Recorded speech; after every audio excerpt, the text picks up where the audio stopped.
இதுதான் கோபி. இந்த படத்தில் காணப்படுற நபர் தான் நிருபர்னு சொல்லிட்டுங்க என்கிட்ட த்ரெட்டிங் பண்ணி 20 லட்ச ரூபா டார்கெட் பண்ண கோபிங்க.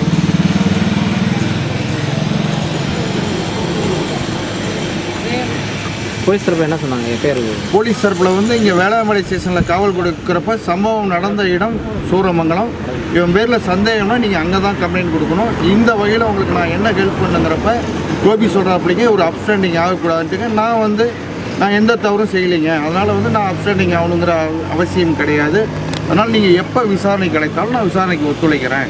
நான் எங்கேயும் இப்போ அப்ஸ்டாண்டிங் ஆக மாட்டேன், நான் ஒப்புதல் கடிதம் கொடுத்துட்டு தான் வராங்க. வெளியே வந்ததுக்கப்புறம் தான் இப்படி த்ரெட்லிங் பண்ணுறாருங்க.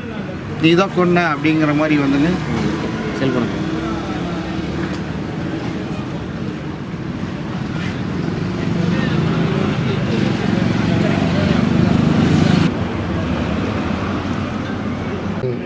கூப்பிட்டு விசாரிக்கிறேன்னு சொல்லியிருக்காங்க.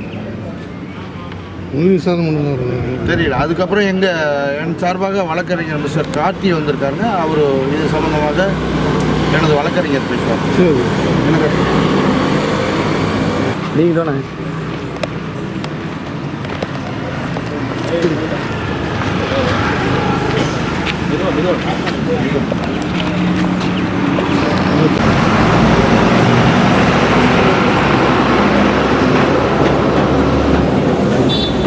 வந்து பி நடராஜன், வேளாண்மரத்தில் விநாயகா ஜெராக்ஸ் அண்ட் கம்ப்யூட்டர்ஸ்னு ஒரு நிறுவனம் வச்சுருக்காங்க.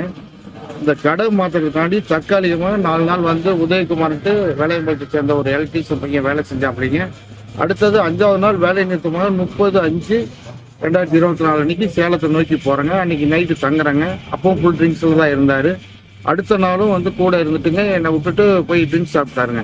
சாப்பிட்டதுக்கப்புறம் 1500 காசை கொடுத்து ஊருக்கு போகணும் அனுப்பிச்சுட்டு என் வேலையை முடிச்சுட்டு நான் வீட்டுக்கு வந்துடுறேன். வந்ததுக்கப்புறம் அடுத்த நாள் தகவல் வருது, இந்த மாதிரி இறந்துட்டாரு அப்படின்ட்டுங்க.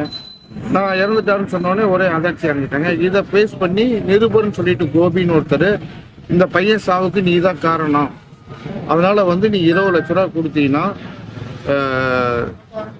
சந்தேக மரணத்தை கொலை வழக்காக மாற்றாமல் இருப்போம், இல்லைன்னா நான் ஃபுட்டேஜ் எல்லாம் எடுத்துட்டேன், இதை நான் கொலை வழக்காக கன்வெர்ட் பண்ணி உங்கள்கிட்ட காசு வாங்குவேன் அப்படின்னு சொல்லி ஃபஸ்ட்டு த்ரெட்டிங் பண்ணி 20 லட்ச ரூபா கேட்டாருங்க. அதுக்கப்புறம் 10 லட்ச ரூபா கேட்குறாரு. அதுக்கப்புறம் வந்து 7 லட்ச ரூபாயிலிருந்து பைசூலுக்கு வந்து 5 லட்ச ரூபா கேட்குறாங்க. கேட்டு 2 லட்ச ரூபாயை மிரட்டி வாங்கிட்டாருங்க. மறுபடியும் மீதி பணம் என்னாச்சு இல்லைன்னா என்கிட்ட ஃபுட்டேஜ் இருக்குது, மறுபடியும் நான் அந்த சந்தேக மரணத்தை கொலை வழக்காக நான் மாற்றி ஓப்பன் பண்ணி உன் பேரில் கேஸை போடுவேன் அப்படின்னு சொல்லி மறுபடியும் த்ரெட்டிங் பண்ணிட்டு இருக்காருங்க. இது வந்து எனக்கு மன உளைச்சல் பயங்கரமாக இருக்குங்க. நான் குடும்பத்தோட தற்கொலை பண்ணுற முடிவுக்கு போயிட்டேங்க. அதையும் மீறி நண்பர்கள் சொன்னதுனால இந்த வழக்கு சம்பந்தமாக இவரை விசாரிங்கன்னு சொல்லிங்க. இன்றைக்கு வந்து தேதி வேளாய்மலையம் காவல் நிலையத்தில் வந்து இது தொடர்பாக நிருபர் என்று சொல்லி என்னை மிரட்டிய கோபி மீதும் மற்றும் கூட இருந்த 4 நபர்கள் மீதும் நடவடிக்கை கோரி நான் மனு கொடுத்துருக்கேன். கோபி வந்து நிருபர்னு சொல்கிறாருங்க. அவர் எந்த பத்திரிகை நிருபர் என்னங்கிறது எனக்கு எந்த அளவும் தெரியாதுங்க.